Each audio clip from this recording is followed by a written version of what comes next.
Welcome to Live Longer Better, the podcast where we explore the science and strategies for thriving in life's second half.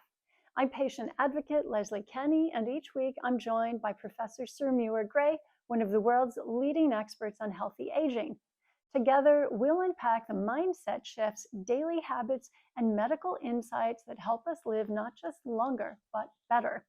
It's never too late to reset, reimagine, and renew. Now, Muir, retirement used to be a time when we would wind down, but you say that it's actually a time when we should wind up. What exactly do you mean by that?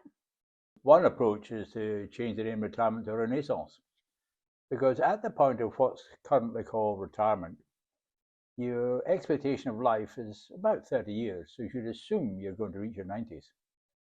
And you've got 30 years ahead of you. So what's going to happen in those 30 years? And what we're seeing is an increasing number of people finding new things to do, either as volunteers or starting new businesses or getting new jobs. And we also know now that what happens between 60 and 90 will influence whether you reach 90 and whether you're in good nick in your 90s. So people say at 60 or retirement, they need to be thinking, I'm probably going to get to 90.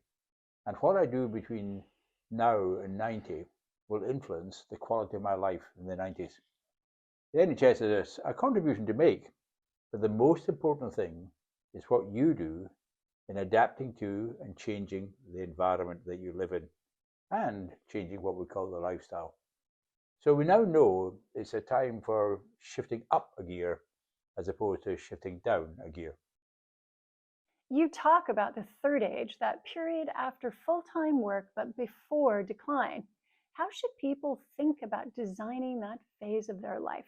Well, we've developed something called the Oxford Personalized Longevity Plan. And it uses amazing technology called A4 sheets of paper. And there's four main domains to think about. Firstly, what's my mindset? What do I think about aging? What do I think about living longer? And what does the word aging mean? That's the first thing, to understand what the hell is happening. The second thing is to take action to reverse the loss of fitness that has affected almost everyone in the previous 40 years because they have been exposed to that very, very dangerous occupational hazard called the chair. The chair. Which I'm trying to get recognized as an occupational hazard like radiation. So starting to have a second stream of your plan to think, well, how can I regain lost fitness, physical and mental, or we sometimes say physical, cognitive, and emotional. And the third strand is reducing your risk of disease, including dementia, and if disease does strike, taking action yourself to supplement and complement what the NHS offers. Because modern technology is terrific. Coronary bypass grafting, I've got a stent, for example, hip replacement, but it's not sufficient. You have to do things for yourself to regain, we sometimes call it reconditioning, the fitness that's been lost. And that sometimes takes place faster after the onset of disease because people say, oh, just take it easy. We'll deliver groceries to your house. So that's the third thing to do, and they plan ahead if something has happened, and the majority of people in their 60s have at least one long-term health problem already. And then the fourth thing is the environment in which we live, the social and the physical environment. How do I adapt to that? The pressure is on me to drive, to sit, to consume high-calorie foods. And now for all of these four strands in the Oxford Personalized Longevity Plan, understand aging, regain lost fitness and get fitter, prevent disease and take action if disease occurs, and the fourth one, change your environment. And all of these, I can recommend very strongly, not just think of yourself. Actually, volunteering is one of the best things you can do to reduce your risk of dementia. So let's get out and change things. The future looks pretty grim for young people. And it's up to us to do something to help create a better environment, not for ourselves, but for younger people. And that will also help us. So that's the strategy of the Oxford Personalised Prevention Plan for living longer, better. Perfect. Many people struggle when their career identity disappears.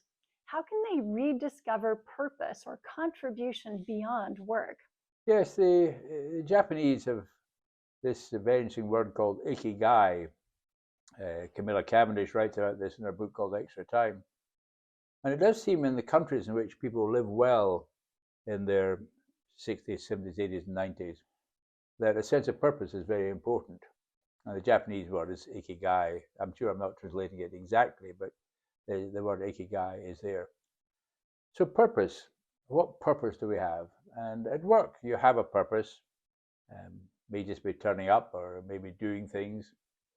But what we're seeing is that people are now recognizing that they've got 30 years to go. And now's the time to do something I've always wanted to do. And it might be creative arts, for example, painting. It might be volunteering. It might be getting another job. There's a very interesting new company started in which carers for older people are other people who are older. And both parties find it very helpful. Helping young people in some way is very, very important for both parties. Or sometimes people just need to start a new business. At the age of 60, time to start a new company. Let's do it. So those are the things that help people regain a sense of purpose.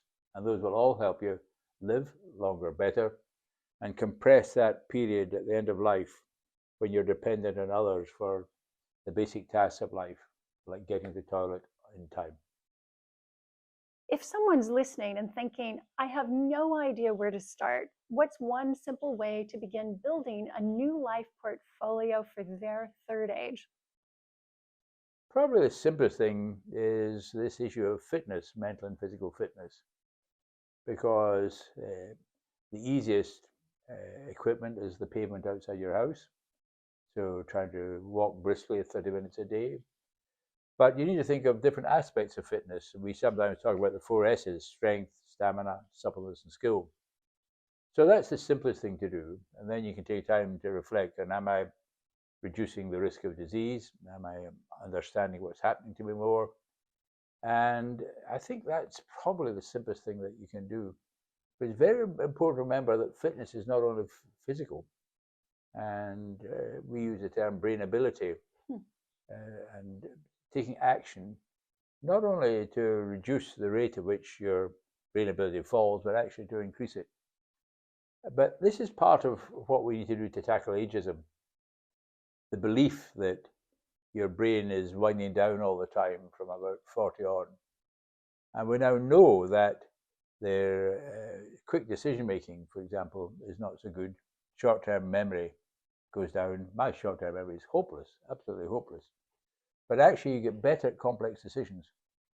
These short-term memory problems are simply filing problems. They're not signs of early dementia. So intellectual action, I think, is very important. And that can be, of course, cryptic crosswords or whatever. But it's also interacting with others and being challenged is very important. It's a bit like sumo wrestling. It's the pressure from the other that helps you develop your skills. Well, fantastic. Thank you so much. Thank you. I feel so lucky that we get to live in this magnificent city that has managed to stay relevant for over 800 years. I think that's what keeps me young. Yes, in many ways, this building symbolizes it, that this is a bit of what's called the Bodleian Library. And so you go in here, you can sit down here or up at this level here, and you can pull a book from the shelf. And they're not the oldest books here, they're over the road.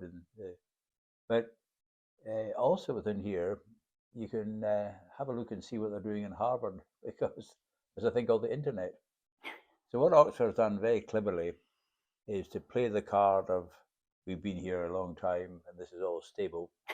But they've really adapted very quickly and very well to the age of the internet, the revolution that we're involved in. But the cover story is this wonderful limestone. It's there. and the image that we're really just quite happy as we are, we're not going to change. So it's covert operation. That's what I like about it. Love it.